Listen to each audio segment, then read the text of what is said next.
Hello, Booknerds. Welcome to the Booknerds podcast. We're back with another live session, and we have an awesome author who we have hosted earlier as well, before the pandemic, to be precise. And that session was amazing as well. And this is the third book that I have read of the author. And yeah, boy, I mean, what an experience. The ones I read were You Still Look the Same. It's a debut poetry collection by Farzana Doctor. And another one is a novel. It's called All Inclusive. And let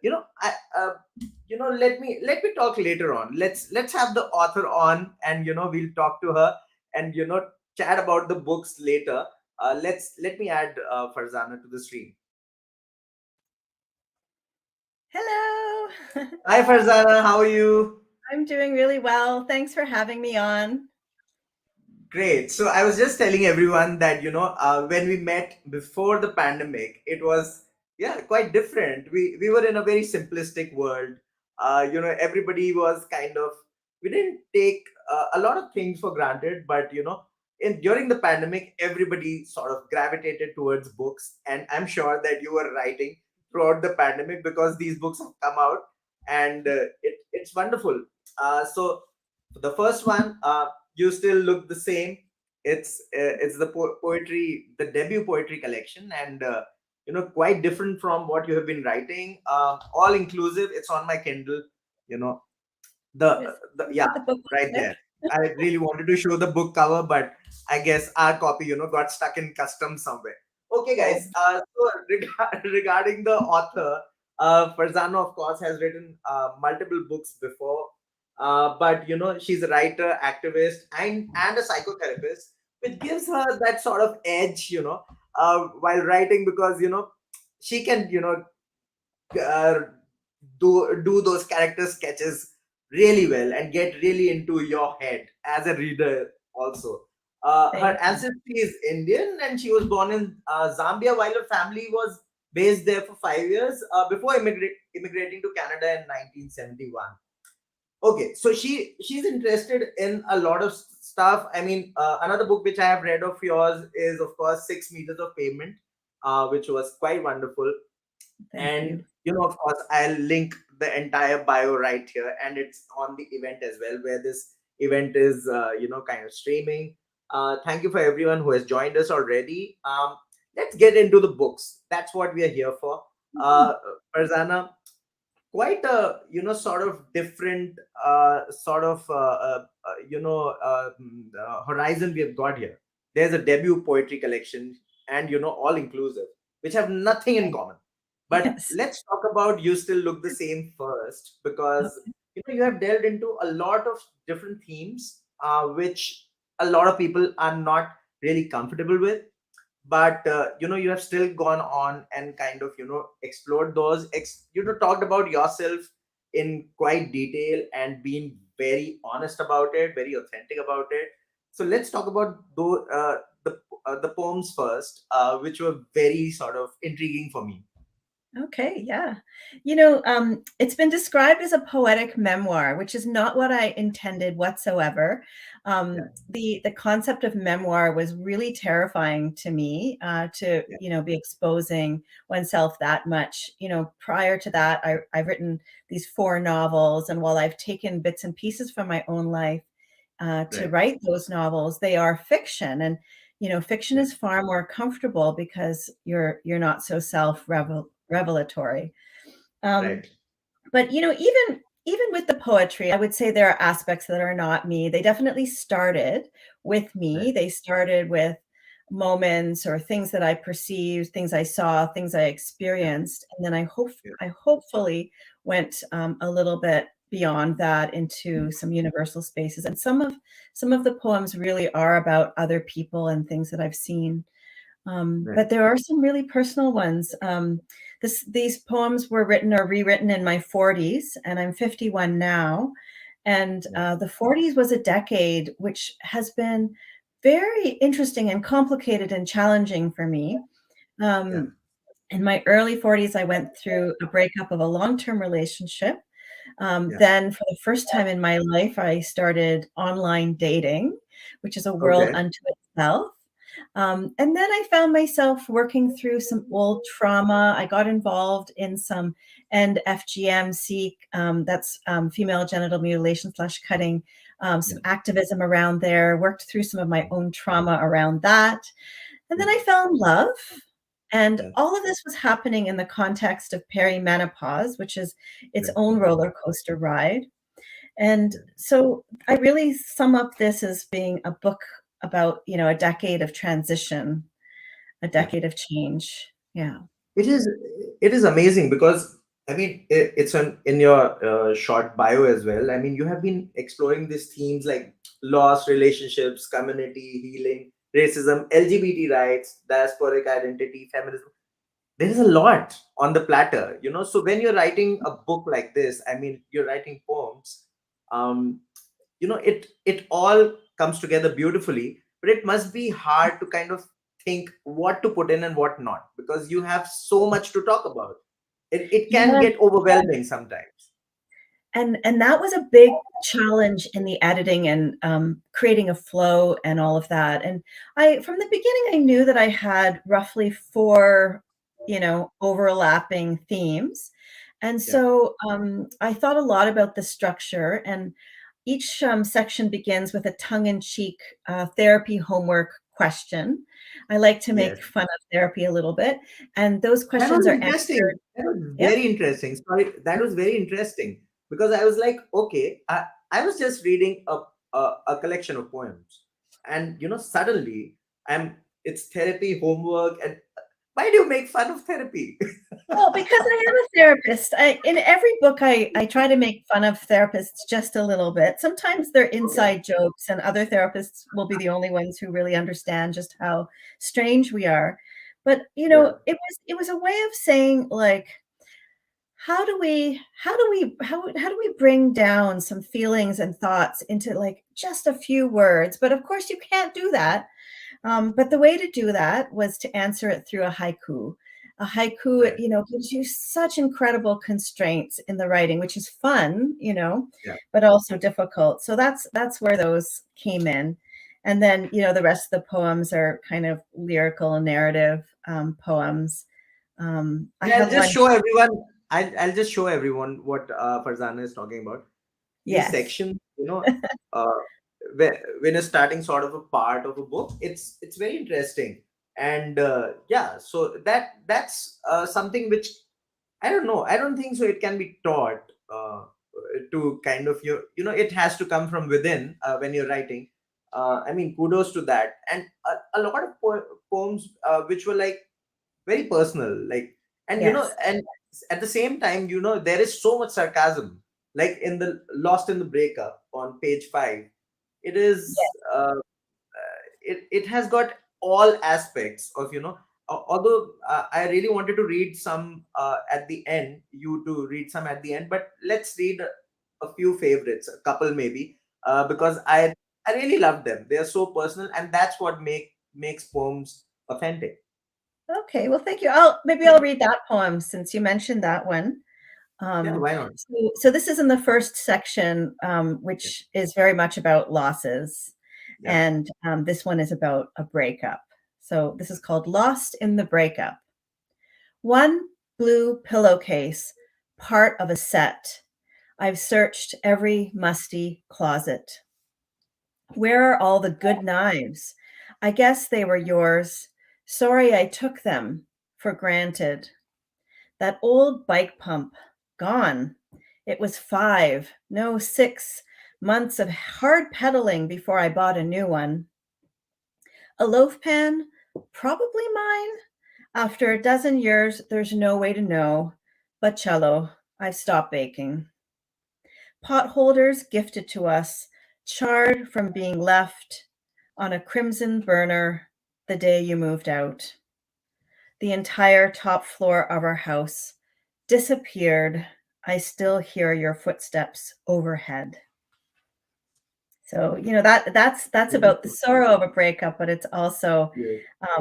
in every stanza, there's also a little bit of, yeah, I guess a little bit of sarcasm, a little bit of humor, Yeah. um, and all of these items are just metaphors, right? For Right. Yeah. Yeah. how life can go so awry during a breakup. Right. It was, I mean, it was a roller coaster, to be honest, this book, because there was so much going on, especially the one on page 29, Ziyarat. And again, your mixed sort of uh, uh, heritage, I mean, lineage. It's so, kind of different from, I mean, if an Indian would write, there would be only just one perspective, right? And then you are writing from, you have multiple experiences, and you have exposure to multiple ethnicities. So Mm. it becomes really interesting. Ziyarat, I'm talking about Ziyarat, and it's quite something. Let's read that one. It's quite different from what is being offered, perhaps in the Western world or here. It is kind of a Yeah. combination, very cool combination. And this is this is a poem that I actually wrote many years ago, but I rewrote. Um, I learned some good editing, poetry editing skills in the last couple of years, and so when I looked at this old poem, there were things that I just Yeah, wanted to shift in it, to yeah, have it be a better poem. So that's why this one is here. And for people who don't know, ziyarat it refers to a visit to a holy place, and yeah, there's a mention of a place called Rauda Tahira, which is a yeah. mausoleum for the leader or Sayyidna of the Dawoodi Bora community. And I come from the Dawoodi Bora community. Ziyarat. I slip on Masi's rida, drape myself in modesty, in disguise as a good Bora girl. Our suicidal rickshaw snakes through Bombay streets, a pilgrimage to Rauda Tahira. We slip off shoes, pass through gate. The bearded attendant nods, as though I belong there. Inside, cool and hush. Rubies spell Allah on marble walls. A golden casket, tomb's centerpiece. Like a tourist, I watch. Women circling, pushing in line to kiss a coffin. We join the queue. I study acolytes' faces, search familiar features, intrude upon averted eyes. My turn, I hurry, mimic supplication, can't remember the dead man's name, even though I've asked twice. A woman approaches. Masi makes introductions. The sister nods, as though I belong there. You look so much like her. I am recognized as my mother's daughter, motherless daughter. Immobile, a shard of religion hits me, penetrating through shroud, reaching for my chest, and in crypt's half light, my mother is with me again, clutching my damp hand, her rida brushing mine. The moment, quicksilver. I reach for my Nikon, am told I can't, although souvenirs may be purchased outside. In sunshine, I reclaim shoes, don't buy a postcard. Masi snaps my picture instead, a promise to remember the day my mother hovered over me in disguise as a good Bora girl.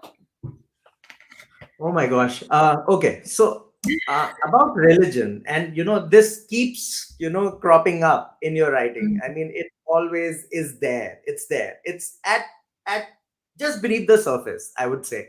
And you kind of go towards it, and then again, sort of retract. Why is that? First of all, and also your experiences. I mean, growing up, they are also kind of reflecting in whatever you are writing. It's quite interesting. It's a heady sort of mix for me, yes. because exploring religion and kind of growing up, evolving over the years, and writing, and it must be, I don't know what's it like, Yeah, religion has always been a complicated thing. Um, I grew up in a family that was not very religious when we were growing up in Canada, but the larger extended family, there were many very Orthodox folks in the family. And within our own family, there was some conflicts about that because Yeah. of kind of where we were situated compared to them. And so I was always curious. I think I've always been a spiritual seeker. And so I was always very curious about why do we do certain things? Why do they do certain things? What does it all mean anyway? I grew up skeptical of the religion and the rules. So you do hear like some of that within it, but also I've always had a desire to know more about it and to belong, to a community. So it's all a mixed bag when it comes to religion. Yes.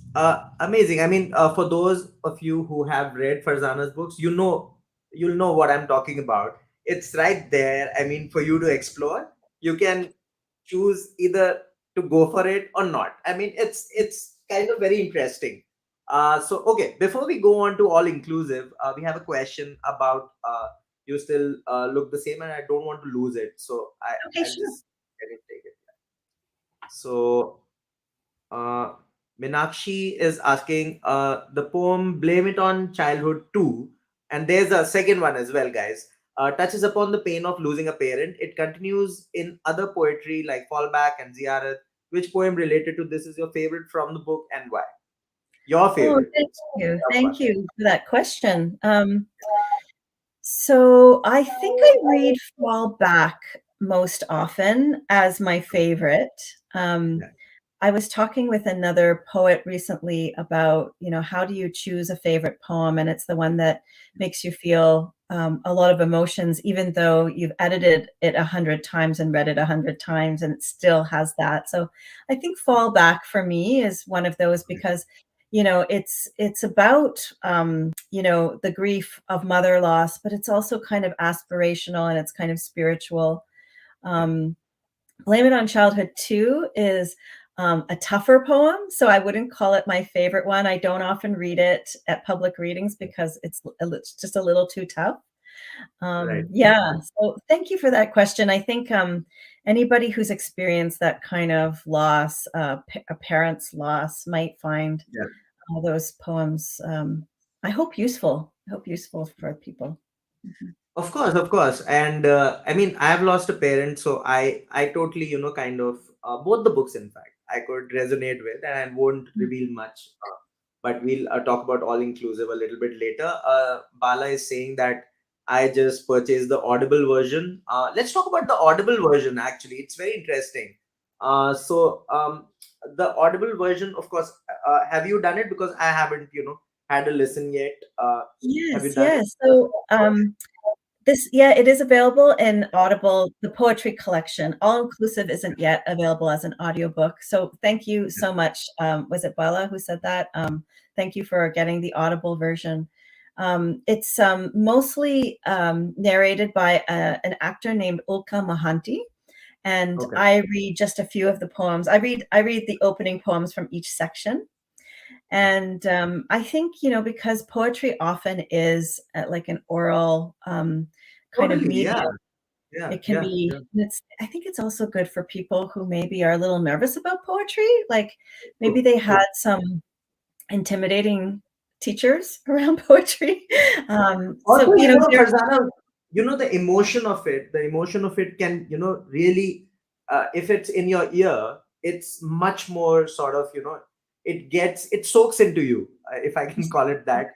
And it's so much, a better experience with poetry, especially. Not that the especially written word is bad or anything. Yeah. Yeah, especially with a narrator who's amazing, like, and Ulka is really amazing. So, yeah, pick up the audiobook. It's for people who are interested. It's I think fun to listen to.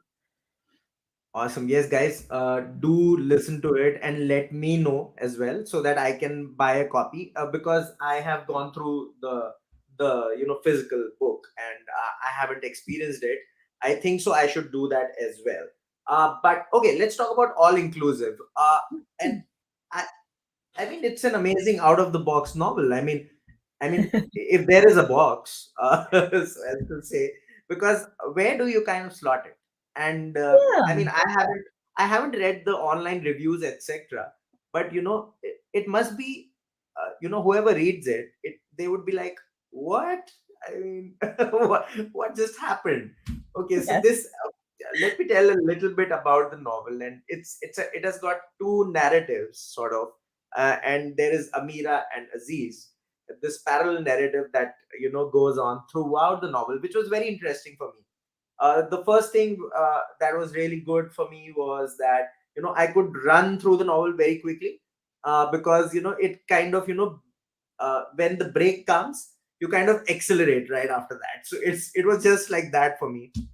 So that was one thing which was really nice, and more so, it's about Ameera sort of exploring herself, coming of age, which was kind of what I took away from my sort of takeaway from the book.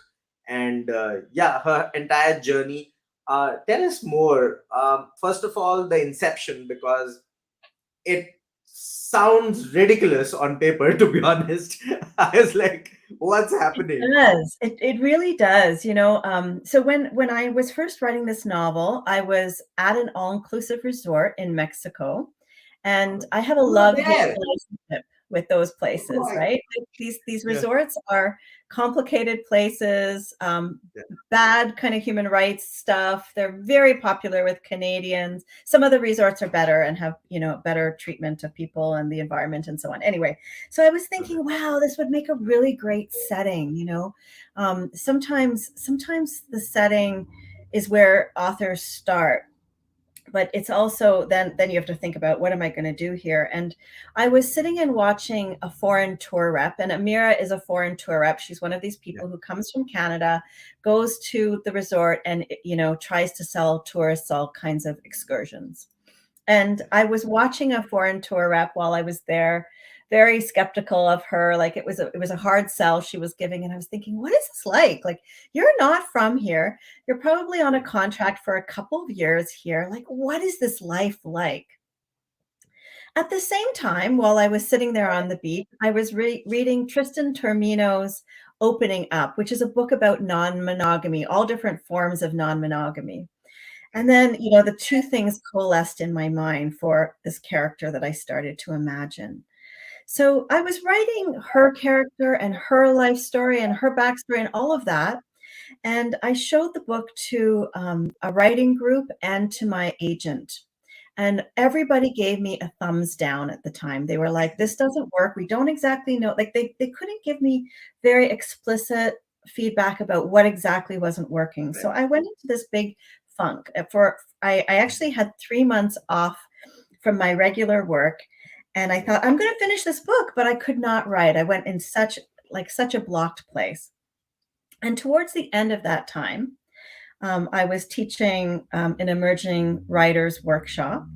And I started to feel kind of liberated, and I started to feel like renewed energy. So I was riding my bike home after this thing, and through an area where there are these just careening hills. And Yeah. on the way down one of the hills, I guess my mind was blank, and I heard a voice in my head that said, Yeah. I'm your missing character, and this is what happened to me. So I, Wow. squeeze the brakes, and I'm like, what? No, I can't. No, no, no, I'm not going to do that. That makes no sense. That Wow. doesn't fit in. What are you talking about? But, when you're blocked and you're feeling a little desperate for some ideas, I started to think a little bit more about this, and the voice just kept coming. Yeah. So I took out one part of Amira's backstory and started writing Aziz's backstory, and started, just putting him in these, spurts, and he kind of fits seamlessly, and it shouldn't make any sense. Yeah. So that's what is so weird about this book. It's kind of about one thing, but then it's about this other thing, and then Right. the two stories intertwine. Yeah. Yeah. So this was a novel that I felt was saved by divine intervention. But I feel that there is something divine about it, because when I was reading it, and as I said that I have lost a parent, and it has got these this aspect of when you lose someone, and if you can connect with them, the ghost aspect of it, it is so amazing. And their presence, so as to say, is there a realm beyond our realm? all those things, reincarnation. There are so many themes that you have kind of telekinesis, all these things that you have explored. And people who haven't read the book would be wondering, what am I talking about? But guys, it is in there. So you need to read the book and then figure out. Um, this is all a lot to kind of explore. It's a book in itself, so as to say, especially for a psychotherapist. I mean, it's just that black forest cake or something like that. You get it and you're like, okay, I'm going to explore the hell out of it. Was it like Yeah, that? it ends up being a very quick read, and the alternating stories. I think how Yeah, you talked about how it kind of speeds up the process. I think that it's a structure that I think can work. And in my fourth novel, Seven, I ended up using a bit of that similar structure where somebody from the past kind of pops up, yeah, and I think it does give the reader a bit of a break with the main storyline. yeah. And it also gets you thinking on another level about that main character and the storyline. Like she's bigger than just that moment because there's something else happening on this, Right, past ghost level in this book. right. Mhm. Okay, Ameera, and this is when I was getting a little bit, kind of uncomfortable, because Ameera you know, it's all about how she's kind of coping up with a lot of things that have happened in Mhm. her life, and she doesn't really know who she is, and then she ends up at this, exotic resort and in Mexico, and exploring her sexuality, so tell us more about that, because it was like, okay, I just wanted to read something from the book, and people will get kind of Just make perspective sure what I'm it's talking about. PG. Make sure it's PG-13. Sure, sure, sure. I won't do that. I'll leave the the scenes, the best scenes according to me, for the imagination, and people can just buy the copy and read those, because I won't read those, all those amazing scenes that you have written, and truly they are quite well thought of. I'm going to ask you about that vaguely a little bit later. Okay, sure. So there's the part where you mentioned that many book trips to rekindle romance, and perhaps for some, the spark renewed. I suspected that for most of the unhappy pairs, a week together in a small hotel room was like being trapped in a burning building, smoke slowly wafting under the door. So basically, you're kind of talking about these couples who go to these retreats and these resorts when they're kind of stuck, and married people will kind of understand immediately what I'm talking about. When you get into a rut, how do you kind of break out of it? Is it healthy? You have explored all of that in the book, and it's not easy to do it without being blatantly sort of exploratory. It is, and out there. And your previous works, I mean, they are, of course, you are a brave writer, but this is something else. Yes, yes. And that was like Amira's cynical voice. Like she is burnt out from a past relationship that's gone really bad. She doesn't know what she wants next, but she ends up at this resort and she kind of stumbles into the swingers scene that she is starting to notice there. She's 28. Both characters are 28, and there's this astrological phenomenon called Saturn return, and it's this idea that at 28 or thereabouts, your whole life kind of comes into question. You might change where you live, you might end or begin a new relationship, you might change jobs, like everything is up for change. So she's in this place where it's all about exploration. And so the kind of sexual exploration scenes are really a way for her to kind of understand who she is in a more deep kind of way. They're a mechanism for that. And yeah, I think that there is some brave writing there. Thank you for saying that. I like writing about taboos. I always Yeah, have. I think that if we don't breathe some air and light into the right, taboo subjects, we're doing some disservice. right, um, Things stop being taboos once we start talking about them. right. Um, yeah, yeah. And it just in terms of that question about like, couples and, when you're together a long time, Yeah, as a therapist, I would say we put a lot of energy at the beginning of a relationship yeah, into wooing a partner, right? We yeah, dress up for dates, we go to great places together, we think about yeah, things we want to tell the person, conversation topics. yeah, We try to be interesting, we try to stimulate the other person so that they will be interested in us. What yeah, happens after 5, 10 years of being in a relationship, especially a domestic relationship, yeah, especially once you have kids and all of that, yeah, and you might you might understand this. You were telling me you have kids.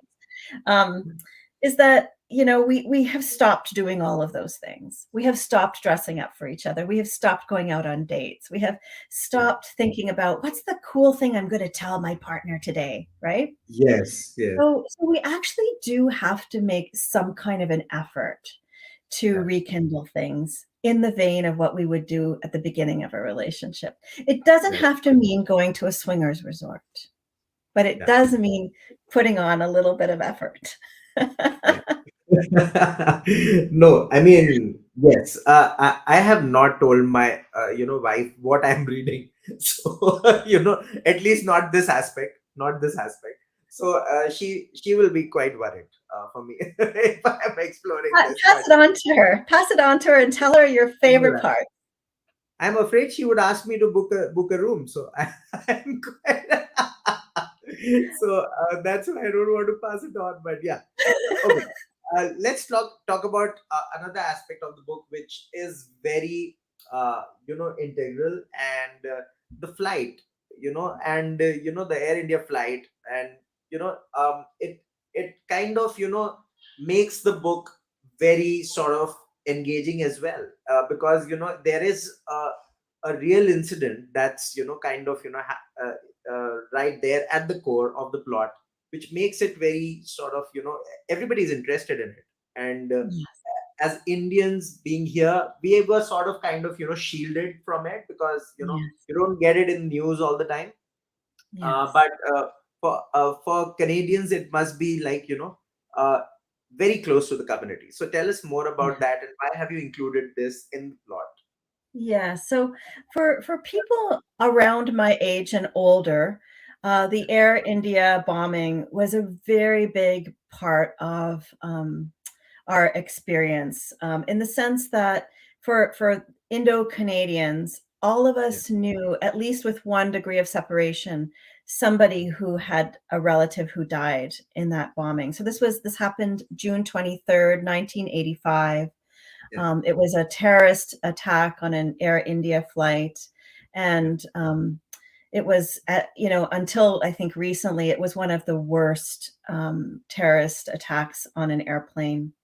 yeah, And at the time, our prime minister called India's prime minister to offer condolences. But this was really a Canadian tragedy. The vast majority were Indo-Canadians, and also other Canadians of yeah, other ethnicities, but mostly it was Indo-Canadians and people going on summer vacation with their kids. Like June 23rd is when like school is finished over here. And so a lot of children died as well. So yeah, all of us know somebody who lost somebody, so it's a yeah, big part. And like a lot of these kinds of things, they kind of get erased from collective imagination and collective yeah, memory.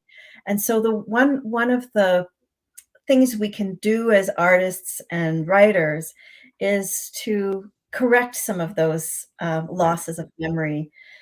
Now, I hadn't intend to write that, and people are gonna wonder, how is that theme all mixed in with an all you're gonna just have to read it to understand it, right, but, right, um, so, when I mentioned this, voice in my head said, "This is your missing character. I'm your missing character, and this is my story." It was his story that was connected to the Air India bombing, and I hadn't intended to write that story. I thought, should I be writing that story? I personally, like, didn't lose, like, anyone from my own family, but it was there. And then I realized that, I could be helping with that collective memory piece. And there are just a few books that have done that so far. And I hope that there are more because, again, like so many of us will remember the day that we were sitting there watching and seeing all of these Indo-Canadians in such turmoil and distress. Yeah. Yeah. Yeah.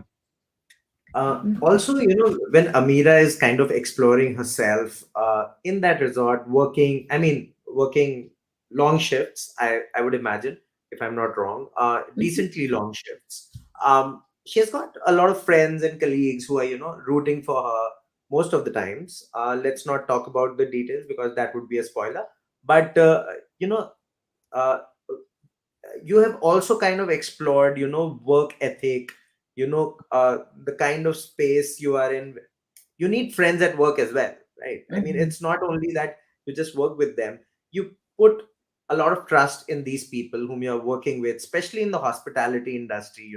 You are dealing with tourists, sometimes drunk people, all sorts of stuff is going on when people Mhm. are on vacations. All of that you have explored. Uh, and Ameera doesn't know whom to trust. I mean, it's as simple as that. Uh, Tell us more about how uh, this theme of kind of what you have explored, and I mean, it is very integral to what's happening in the book. So tell us a little bit more about that. Yes. So I won't give too much away, but there is this thing that happens where somebody makes an anonymous complaint against her, and she doesn't know which of her colleagues, and she believes it's a colleague has made this complaint. Yeah. So I got to do a couple of interviews with people who had this type of job. They, live in Canada, went to a Caribbean country or Mexico, and ended up working on one of these contracts. And because you are in a place that's not your own country, and you are in this very artificial environment, like most all-inclusive resorts are these walled-in environments that are separate from the communities that they're in, and that's one of the problems with them. So Yeah. you end up getting quite close to your colleagues. They end up becoming kind of your family, Yeah. and so she has some of these kind of familial connections with these folks. And by familial, I mean there's conflict there too, right? Right. And there's also competition. One of the things I explored was the differences in the pay that Yeah. the people who are Mexican, that what they're earning compared to the foreign tour reps. That Yes. they've got different salaries, and Yeah. that's not fair, right? Yeah. So also kind of trying to talk a little bit about the racism that exists Yes. in that industry. Yeah. Yes. Yeah, so I mean, it all comes down to what you have been exploring all this while in many of the novels you have written, and it is great that you are keeping it consistent. I mean, you are at it, and it's so important that people, writers especially, talk about it, write about it. Thank you so much for that. Okay, Mhm. I'll ask you to kind of read Fall Back at the end if you can, or any other if you whatever you like from You Still Look the Same. But before that, let's take up a couple of questions and Sure. then we can go to the readings. Just a moment here. Aditya is asking, you said that you have gotten better at editing your poems. Can you talk about your process of rewriting your poems? I mean, Yes. Thank you so much for that question. and So I had a follow up to that actually because you said that you have kind of learned it. So because naturally you have always kind of been a novel writer, a long form writer, and the change in kind of sticking to a technique of writing poems. You have also dabbled with haiku. So it mustn't be easy. I mean, it's an art form in itself. yeah, I've been writing poetry my whole life, but it is only in recent years that I've learned how to edit them. And Okay. and this has come from reading other people's poetry. It's come from talking with friends who are poets who have given me feedback over the years. I had the opportunity a few years ago to write to work with a mentor, Sonnet Labay, who was really great. We had long conversations about what makes a poem and different poetry forms. And then, with this poetry collection, I worked with editor Sharon Paul Ruprai. And Okay. one piece of feedback she gave me was, when you're editing novels, you're looking at things like, can you show instead of tell? And Right. it's the same with poetry. And when she said that to me, I was like, oh yeah, okay, I know how to do that. So that was one piece that really worked for me, was to just look at, how do you make something just a little bit more evocative, more showing versus telling. Okay. So avoiding cliches, for example, is one thing Yeah. that you do. Avoiding words that are kind of vague. Um, Yeah. and then, there's so much you can do to play with poetry. So where Can you give us an example, like when you say that, not using a vague word? Can you give us a sample, perhaps, if you can find it yeah, Facebook right away? That would be well, really interesting, because I know there are a lot of writers who are, dabbling with poetry and, coming up yeah. with collections. I could read Fall Back and then tell you some Cool. of those Cool. things that I did that were like Sure. conscious decisions, where I played, where I edited, Right. if I can remember correctly. But This is the other going into workshop mode. okay, Everybody remind who's in the comments, just send some money over to Farzana immediately. you know what? Just buy the book. That's the biggest Just buy the compliment. book. Just buy the book. That's all. Um, okay, so fall. This is called fallback, and even fallback is playing with words, right? We have daylight savings here. Do you have daylight Yeah. savings there? No, I no, don't. we don't. Okay, so We we have don't. we It's from east to west. It's just a half an hour time difference. So there is no sense, kind of. we have this ridiculous thing. I wish we would stop it, but we have daylight savings where our time will change. In the autumn we We were fall back. mentioning the time. We were mentioning the time for the live session, and that's why I mentioned it wrongly, because I did not discount the daylight savings. It's Yeah, it's ridiculous. We should all stop daylight savings. But in the fall, in the autumn, we fall back 1 hour. In yeah, the spring, we spring forward 1 hour. So this is a play on words, just that. So thinking about the title, that was an editing decision, fall back. But also fall right, back doesn't just refer to that. It refers to memory and like the feeling of falling and right, losing right. oneself, right? So that's just one example, just from the title. Okay. So here's I'll read it and maybe I'll just stop once or twice if I Sure, find sure. something that makes sense. So fallback. Daylight savings, you say, let's see 2 a.m. twice. 2 a.m. is when we change the clocks. Let's Yeah, see 2 a.m. twice. Shut down the club. You and me and all of humanity sweating gratitude onto beer-drenched floors. Somebody could say, let's have fun, right? But I said sweating gratitude onto beer drenched floor. So that's an example of where you try to get evocative. My head aches, limbs leaden. Can't I just have an extra hour of sleep? With wide eyes, goading grin, you ask, but what if this hour is a silver locket holding every shiny wish? I close my eyes, think, any wish? I'd sit hip to hip with mom on a park bench, show her all my Girl Guide badges, read my valedictorian speech, offer a tour of my garden. I'd ask her if it's true. She visits me in dreams, flickers overhead lamps, leaves me coins, feathers, played matchmaker so I trust love again. I'd beg a slideshow, her 38 years alive, 11 when she was mine, color in outlines, memories long faded. I'd press her for stories, her final 40 minutes, her 40 days after, and the 40 years since. I'd use every expansive second, seek her advice, capture every detail, hold her hand, for by the end of the hour, she'd be gone. So just, that repetition of the 40, that was also a way of, editing. And Yeah. instead of saying, tell me what happens when you die, I talked about final 40 minutes. And it's very constricted, right? It's like a single, Yeah. it's four words, Yeah. right? And that's what we're trying to do. We're getting crisp, right? The 40 days after, Yeah. right? That's, lots of religions believe a lot of things happen in the 40 days after. And the Yeah. 40 years since is also a way of saying it's been that long.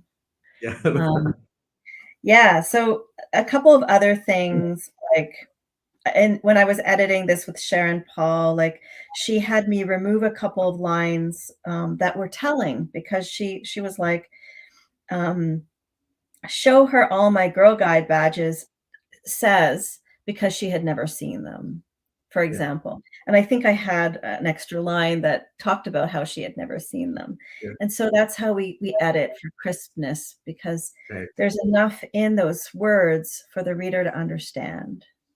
Yeah. Yeah. Awesome. I think so. There is a question or comment. I don't know what it is, but Hardik is saying, "Did you really change in your 43?"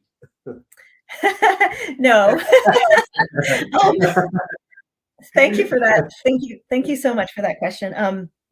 So that poem is very much about body image, and poking a little fun at this. When you look at all of the sort of self-help articles that are in the popular magazines, they talk about how there's this certain age we get to where we just no longer care what people think. But it's much more complicated than that in an oppressive society. Perhaps we care less as we age, but it's not so easy. So it's very much about body image, which has been something that I've thought about a lot in my life. Um, and that when I decided to go a little surreal, Yeah. so there are these very surreal elements of clothing that runs down the street and all of that kind of stuff. That poem, I think, was more signaling kind of my exhaustion at that age. That was an age of a lot of change. Yeah. That was probably the time that marked the shift from that kind of online dating time to moving into working on some trauma, which, it's the end of section 2 that moves into section 3. So it was a time of like, okay, I just got to settle into myself now. Yeah. True. True. Um, Also, one of my favorites was Swipe Left, and it was a lot. It was fun.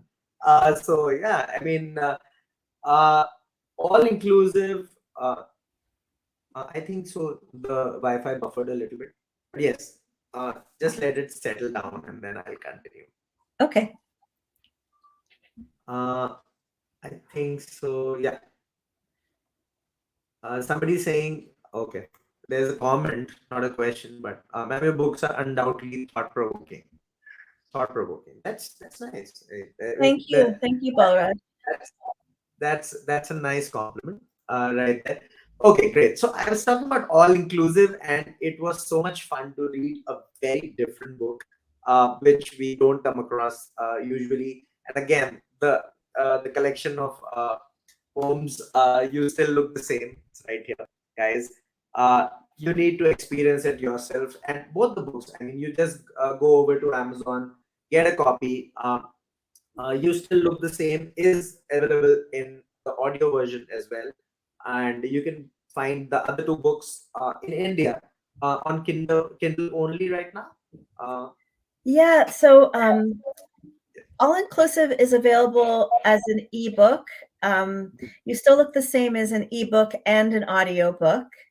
yeah, Um, and my first two novels are available in paper as well, because they got published by Rupa.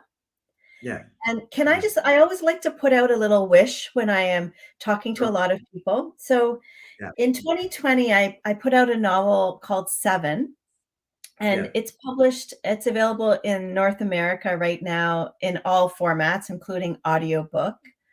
yeah. But I'm still looking for an India-based publisher for Seven, Oh, wow. because it's a novel that actually takes place mostly in Mumbai.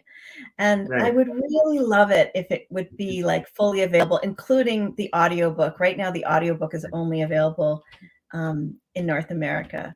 So if everyone could just put out a wish for me that we find a publisher really soon in India for Seven, I would love that. It will happen. It will happen. I'm sure about it. I mean, and we'll try to do whatever we can to kind of make that happen as well. And I'll ask the team also to kind of pitch in with something, whatever we can. But Thank yeah, you. it was a delight reading both of these books. And yeah, I'm not showing the cover. Can you show the cover, please? For yeah, for all inclusive. Hmm. Yeah. Yeah. So yeah, I both of the books are available on Amazon. You can go grab a copy. Leave your reviews. It's very important, and for the author. And yeah, thank you so much, Farzana, for doing this. I mean, you read a lot of poems for us. That was truly wonderful, and these poems are very authentic. All inclusive, especially, is a totally different experience altogether. And those of you who have read Farzana's books earlier, you'll be also surprised by what she has gone for this time. So yeah, do read the book. Let us know on social media. Farzana, of course, is available everywhere: Instagram, Facebook, Twitter, you name it, and her website. So you can always visit her website as well for other information. What's she doing? What's in the pipeline? And thank you so much, Farzana. It is always awesome to talk to you. We really appreciate what you do.